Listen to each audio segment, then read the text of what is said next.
Welcome to the lecture on fundamentals of MIMO wireless communication. In the previous lecture, we have been talking about the layered view of transmitter and receiver.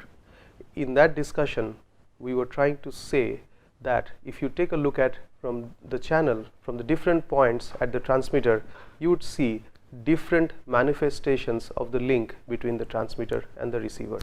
If we take a look at the picture that we had drawn in the previous lecture, we had drawn the schematic of the transmitter followed by the schematic of the receiver with the channel in between. What we summarily said is that typically we would look at the channel as the RF channel for wireless communications. However, if we take a look at this section which eliminates the RF section, we are usually looking at the analog baseband channel. If we take a look at the previous section, we are looking at the discrete samples of the channel. So that means discrete samples go into the channel, discrete samples come out of the channel. There is a transmitter processing unit, there is a receiver processing unit. The input to this are bits, the output of these are again bits. So if we look at this part only, what we have is the symbol mapper,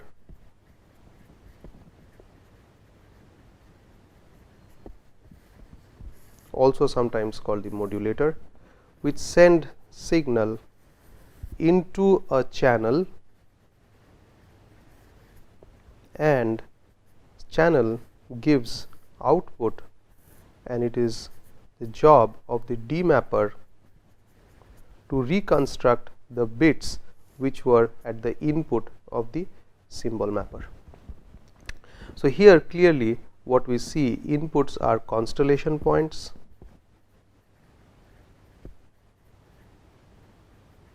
output is something in the signal space.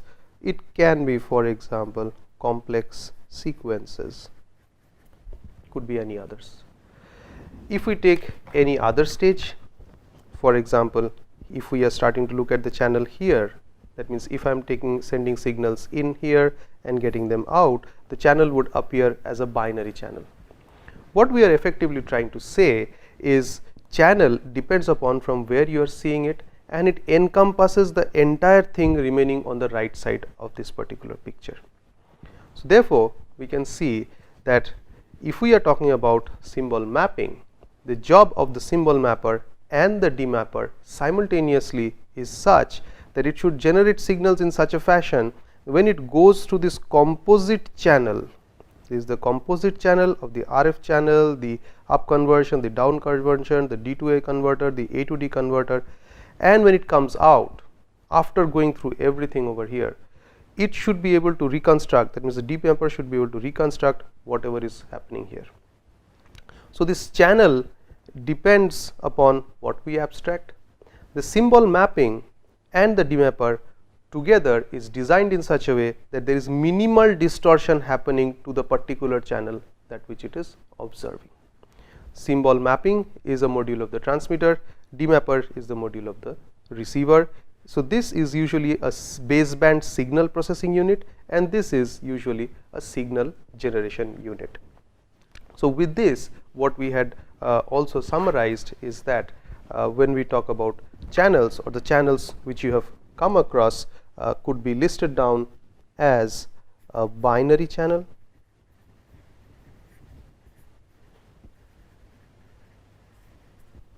which you may have come across as binary symmetric channels,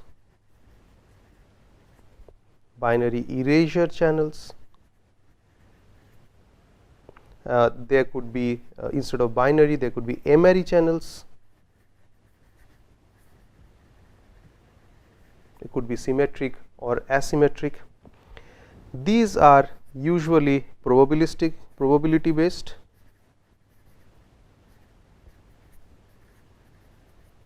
and at symbol or bit level.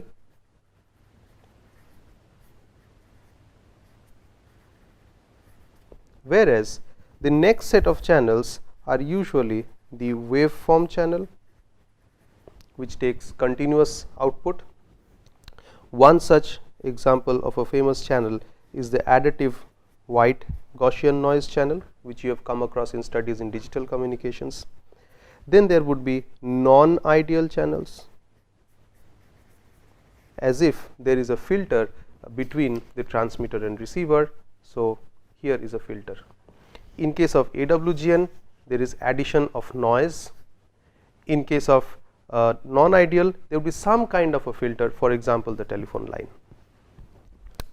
In non-ideal channels, you would have time invariant,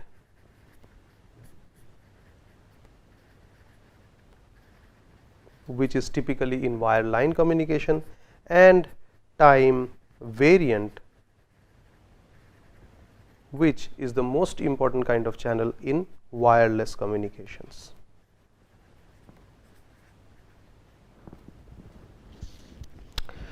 So, as we move ahead further in our study of channels, we will mostly be concentrating on time variant channels, and usually these models would be linear models. Typically, we say that the understanding of the channel is bread and butter for the wireless communication engineer. The reason is clearly apparent, because if we take a look at the earlier picture, especially this one, the wireless communication engineer is supposed to design individual modules at the transmitter.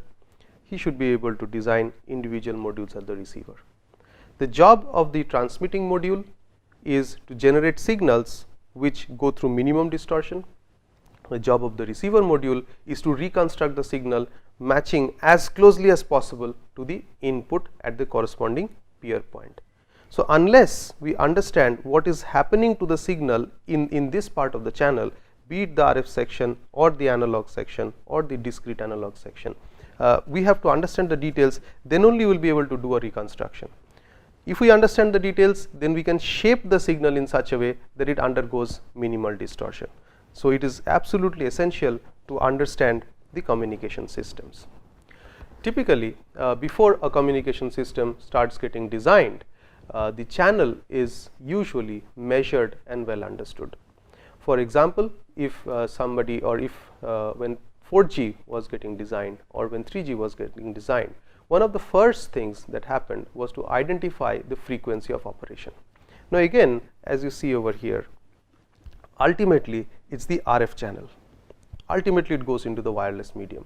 This RF, one of the most fundamental elements which define this is the carrier frequency.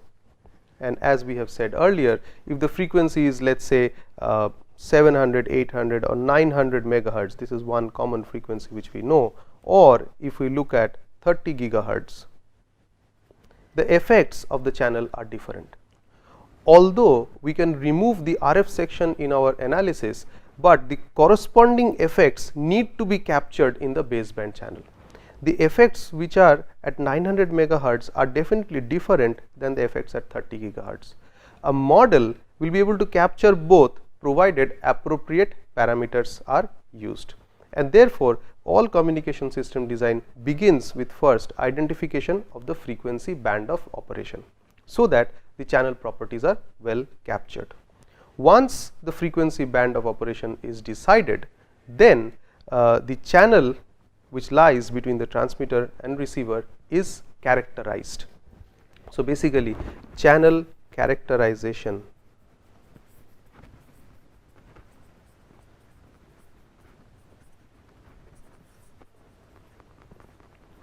precedes any activity on communication system.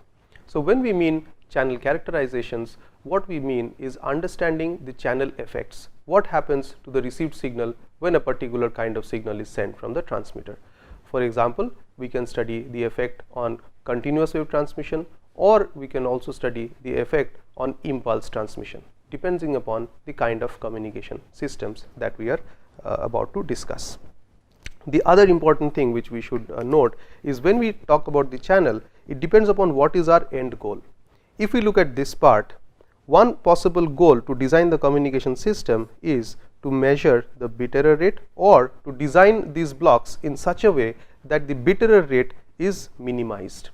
The channel model that we produce should be able to provide sufficient details to capture the particular information that we are supposed to be using in the design of communication systems. Therefore, what we can see is the channel is very important. It's very important to know what we are doing. It is very important to know what we are supposed to do, what exact details we require from the channel model. Now, this channel modeling is a very important activity.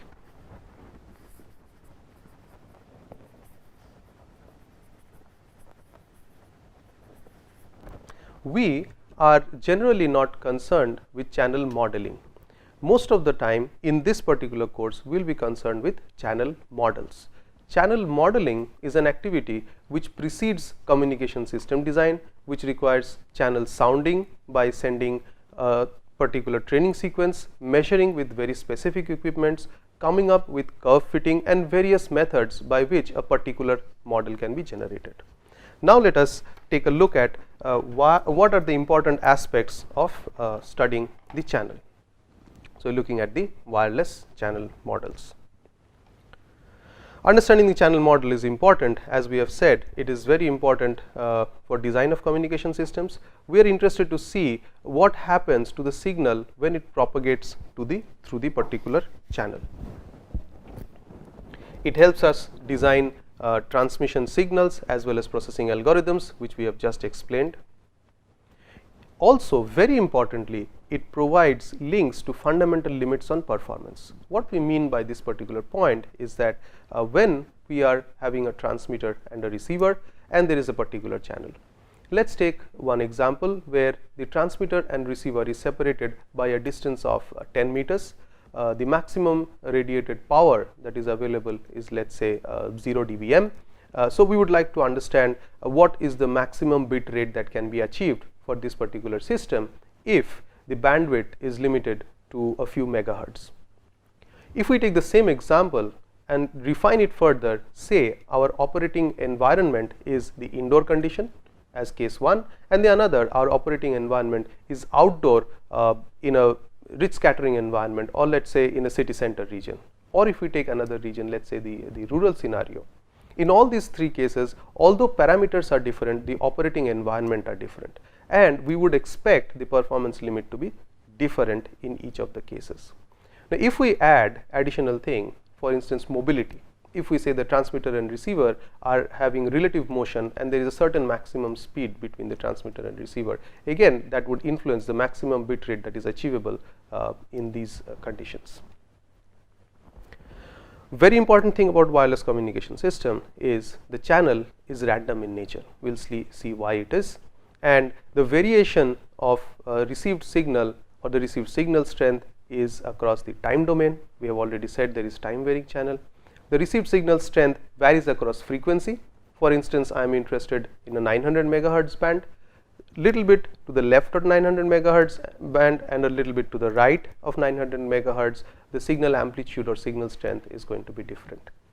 Similarly, space is another important dimension, and for us in this particular course, space is one of the most important dimensions that we will consider. Of course, time and frequency are definitely taken into account.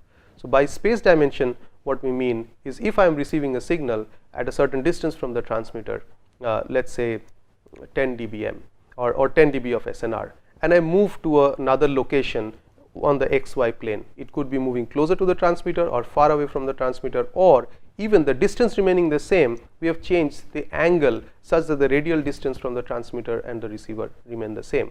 What we expect is that the average received signal strength could be different simply because the paths of signal which propagate from the transmitter to the receiver could be undergoing different reflection, refraction or scattering phenomena. There could be line of sight, there could be severely obstructed situations. So, these will decide the kinds of effect that the signal undergoes. Now, when we talk about the channel, what we would be interested in is channel models. We will not be generating the models, but we will not be using the exact channel properties, but finally we will be using models. You have been using models in many studies. Now, as the name suggests, it is finally a model. A model means it is an abstraction of the exact phenomenon that happens. For instance, again if we go back to this particular picture, the same channel is present over here. It depends upon what we are interested in, accordingly the channel is modeled differently. So although it is the same effect, it manifests itself at different locations in different ways. So therefore, we should remember that we are end of the day using models and not the exact channels. Now why we need models? Because many a times the systems are very complex and it is not possible to get closed form expression. It may not be possible to do even trials. For example, if I am designing a communication system, I would like to build a transmitter, I have to build a receiver, go and do field trials, see what is the performance, come back to the lab, design the transmitter again, design the receiver again and do it. It's hugely time consuming, it is very complex. So in order to avoid that, we'd like to use models so that while sitting in the lab or sitting in our rooms or in our office, we are able to design transmitter and receiver components. And many a times one has to resort to simulations. We will see certain simulation things while we do in the course. By simulation means we imitate the effect that happens at the transmitter or at the receiver and what happens in the channel. So once we send the signal that goes out, we model the impact of the channel and finally receive it. We can do all these things using a digital computer or a specialized equipment. So we don't have to go to the real field, to the actual operation. We can do it right sitting in our labs. It is one of the most, I think it is one of the difficult parts of studying wireless communications, and this is where we begin with. So one of the messages which I'd like to put forward is those who are aspiring to pursue this domain of wireless communications, it is very important to understand the propagation effects and the channel models. At least if you understand one particular channel model, you get an idea of how other channels are going to be, and there would be variations of the similar kind of models that you're going to encounter. Models can be deterministic, they can be statistical. Deterministic, we mean we solve EM equations for every surface that the wave hits, whether it gets refracted, reflected or diffracted or even scattering, and we account for the cumulative effect of these phenomena at the receiver, which could give rise to fluctuation of signal strength across time, frequency and space. These models are very complex in nature. It requires huge amount of signal processing. There are many tools available for deterministic channel models. One of them could be like ray tracing. However, in the methods which we use for especially baseband signal design, we generally refer to statistical models. These statistical models, what they mean is there is a model with parameters, and if you use the models, it adheres to certain statistical measure, for example the mean, the variance, the distribution or the coherence factors. So when the model, when iterated or tried over several iterations, for example millions or 10,000s of iterations, the statistical properties remain the same, and these are random in nature. However, again in statistical models there could be analytical models, there could be empirical models. In empirical models, what we have is channels are measured. From measurement, curve fitting way or in some other way, models are developed which has the same statistical parameters as that of the measured channel parameters. End of the day, we need very simple tools which we can use with pen and paper or in a computer so that we can design communication systems.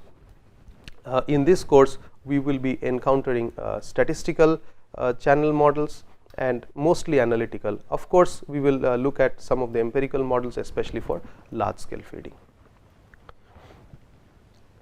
The factors which influence the channel are the propagation factors, which are basically reflection, diffraction and scattering, which we have been mentioning.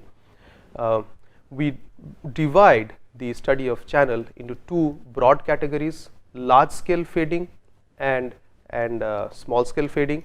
The large scale fading are those effects or those models which capture the effect of signal fluctuation over large separation distances between the transmitter and the receiver, whereas small scale fading are those models which capture the effect of signal propagation or signal strength fluctuation across small separations.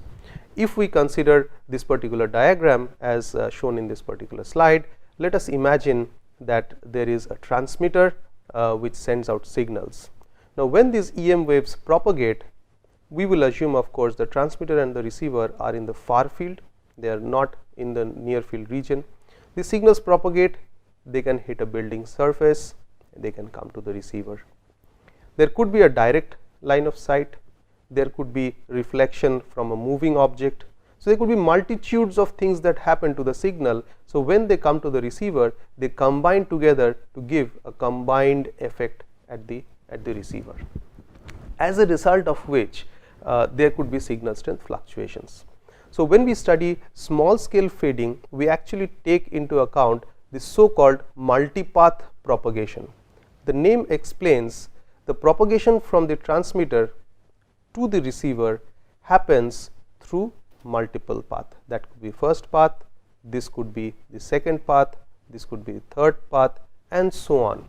Theoretically, there could be infinite number of paths, but on all practical purposes, we generally model them with finite number of paths, and that is usually dependent upon the resolution of the instruments that which we use to measure the channel characteristics.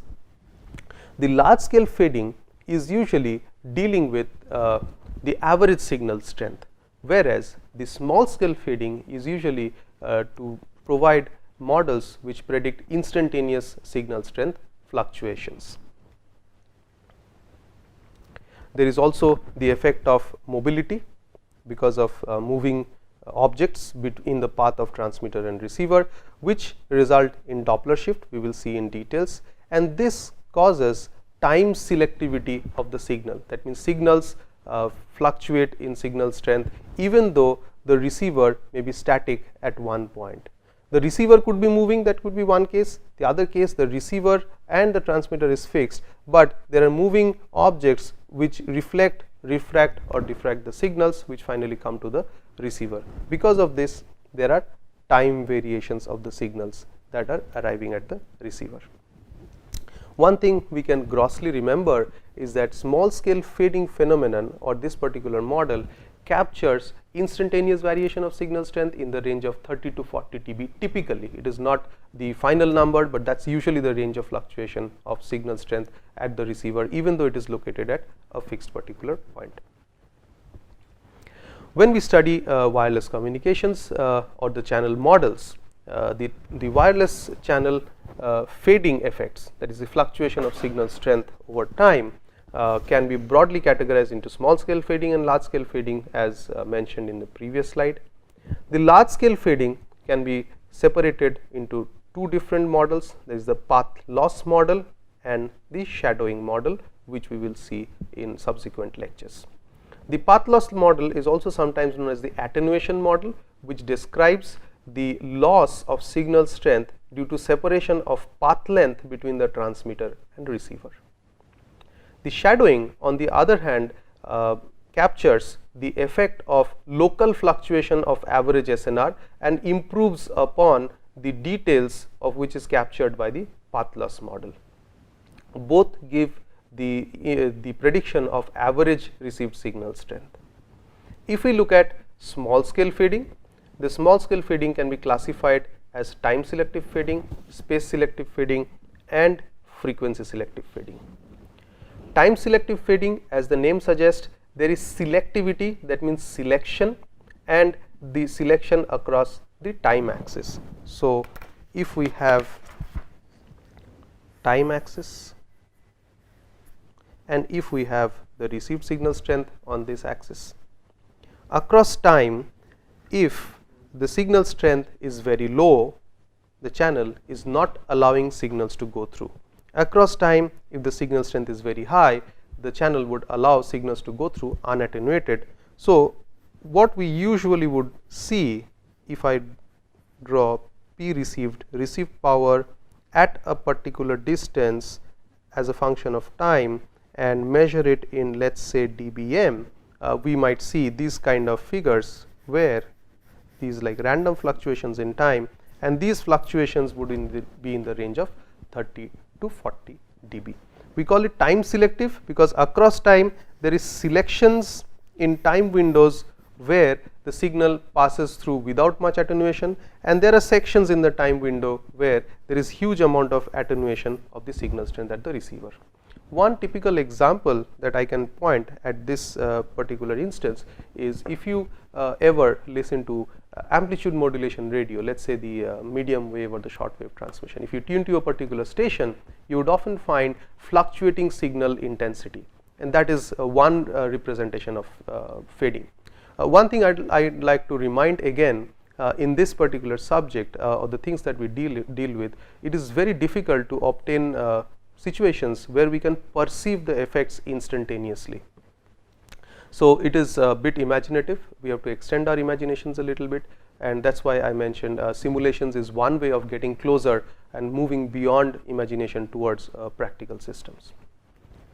The next dimension is the space dimension. In the space dimensions, it can be rich scattering or poor scattering. In the frequency dimension, it could be frequency selective or fast or flat fading, and the time dimension, it could be fast fading and slow fading. We will discuss the details of fast fading and slow fading when we talk about small scale fading. We will talk about details of frequency selective and flat fading when we talk about more details about small scale fading. About space selectivity, I will briefly tell you now and we will take up in details. We have rich scattering and poor scattering environment. A rich scattering environment would be one where there is lot of reflections from the surroundings. So, if we consider this particular room or the room where you are sitting, there are a lot of walls. So, if there is a generation of a signal from the transmitter, there are reflectors all around and there is a receiver, let us say. There could be one direct line of sight path, there could be reflected path 1, there could be reflected path 2, there could be reflected path 3, there could be multiple reflections and so on. So, this is a rich scattering environment. Whereas, if we have the transmitter and it is a rural region where there is not much obstruction available and there is a receiver and there could be one hillock, probably a hill at some point, there could be mostly line of sight and maybe one reflected path coming to it. So, this would be a poor scattering environment, this would be a rich scattering environment. So, we will have to understand what goes on in these particular channel models, so that we are able to capture the effect of the channel. Before we close today's lecture, I would like to explain this particular figure. This is available in the book by Rappaport. So, in that figure it is shown that the separation between the transmitter and receiver in the x axis represented in meters and in the y axis it is the received power in dBm. What you see is the green lines fluctuating to a large extent is representation of the instantaneous variation of the signal strength, or it can be called the small scale fading, because over small scale, this is a small scale within a meter, which is within a few lambda or a fraction of a lambda or the wavelength, there is huge fluctuation of signal strength. You can clearly see it goes down to nearly minus 70 dB from around minus 37 dB or so. So, there is around more than 30 dB of fluctuation in this particular snapshot. Whereas, if we start taking the average of these instantaneous fluctuations in this range, what we get is the red line. So, if we are interested in the average or the model which predicts this average signal strength fluctuation are captured under the large scale fading models, whereas the small scale fading model captures these small fluctuations. So, under large scale fading, what we have is the average fluctuation. So, this in turn predicts the average signal strength.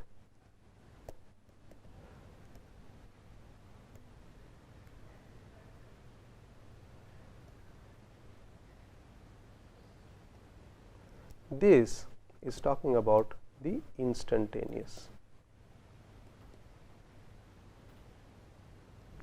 right. So, we will look at some details of large scale fading models which help us predict the received signal strength as a function of transmitter receiver separation distance across large distances. For instance, when the transmitter receiver separation distance increases by orders of hundreds of meters or by orders of a few kilometers. Whereas when we will be interested in studying the effect of signal strength fluctuation when the transmitter receiver separation is in the order of lambda, let us say a few centimeters or a few meters, then we will be resorting to the small scale fading models. In the next few lectures, we will start briefly taking a look at large scale fading models before delving into details of small scale fading models. When we are concerned with the transmitter and receiver design, we would be mainly interested in the small scale fading model. For the sake of completeness, we will briefly take a look at large scale fading model, and just let me remind you, our objective is to look at large scale fading model for the sake of completeness, but what we will be mostly needing in this particular course is the small scale fading models. The reference books that you can follow for the future lectures, future few lectures would be Wireless Communications by Rappaport, Mobile Principles of Mobile Communication by Gordon Stuber, Wireless Communication by Andrea Goldsmith, and many others. So I would again request you to keep the references handy.